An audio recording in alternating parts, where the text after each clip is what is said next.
Yo, what's up, everybody? Lawler here, your inside source for all things Rocket League. For those that don't know, last week we actually had a really fun kind of custom tournament event. For those that don't know, the Gold Rush series that was put on a long time ago by James Bott and a collection of RLCS commentators and community figures and stuff like that.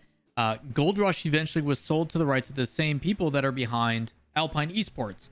And they do one-off events every once in a while that are really fun. And recently they did what's called Gold Rush Renaissance Ruckus.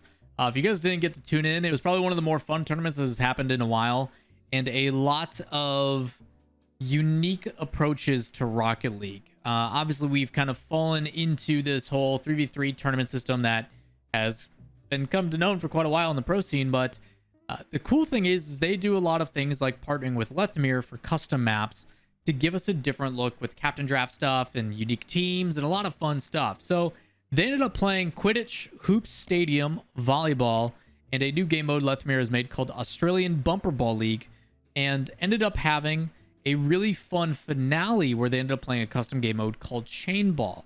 So in today's video, we're going to break down what exactly the event is, how it all went, and kind of just give credit to the uniqueness of the event as a whole.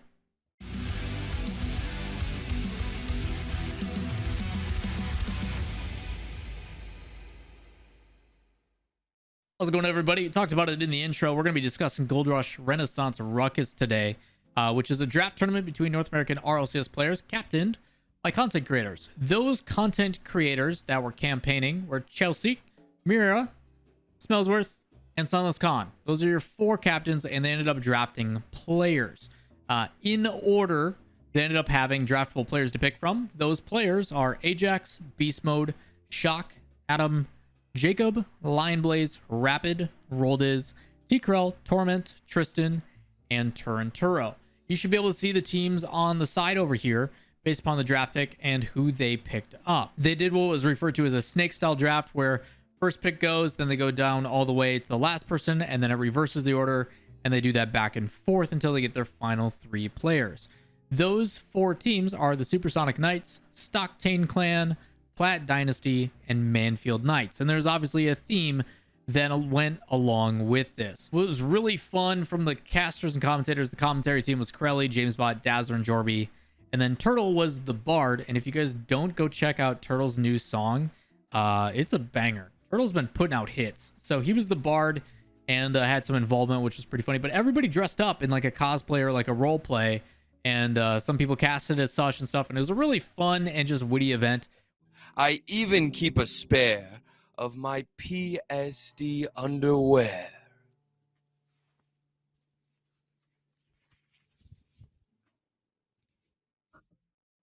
One of these that I wish would happen in person because they could do so much fun stuff with like a jousting area and stuff. But the event itself was a $5,000 prize pool and split accordingly, where people got wins for winning individual matches in the group stage, and then obviously the final split for the grand finals. So the group stage was where they played these three different events, where they played in Quidditch, Hoops, Volleyball, and Australian Bumper Ball League with varying results across the board. Out of the group stage, it was the Supersonic Knights, which is Turinturo, Shock, Tristan, and Mira, and the Stocktane Clan, which is Lion Blaze, Roldiz, Adam, and Smellsworth.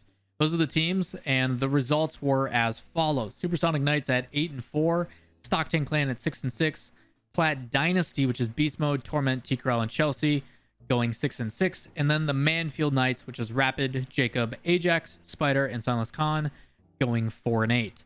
Those two teams in the bottom do get eliminated, and then Supersonic Knights and Stocktane Clan ended up playing each other in the final match, which was two teams playing in Chain Ball. Now, in each one of these, there's some very interesting, wild ways to play Rocket League, and I think that's why I like this the most. I personally don't really find too much enjoyment out of playing the game as much as I used to, but these unique game modes that somehow Lethmir continues to come up with every single day just provide a very unique situation on how the game is played. And this Chain Ball one is just absolutely ridiculous. The general premises is the ball starts in the middle, and it is attached to a path that you have to follow. And it's kind of like a little bit of tug of war where you hit the ball further, and players, you want to talk about ball chasing and cutting rotations. they basically have to push this ball into the other person's goal by following the chain, hence chain ball.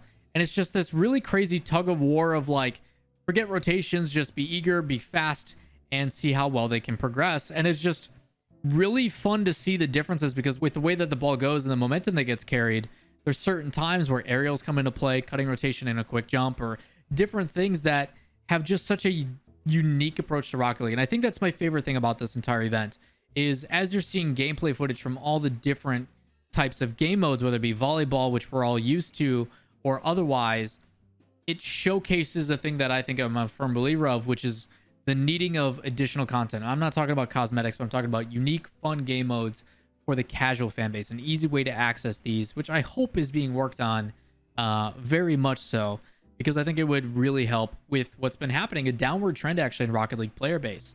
Over the past like 2-3 months, Rocket League as a game has definitely trended downwards in the concurrent player base. And I do feel without LANs happening, which has really kind of been this feeling that is instilled in people after they see the pro scene, where they're like, shoot, I want to go play, and then things continue to stay at a standstill or increase, I guess.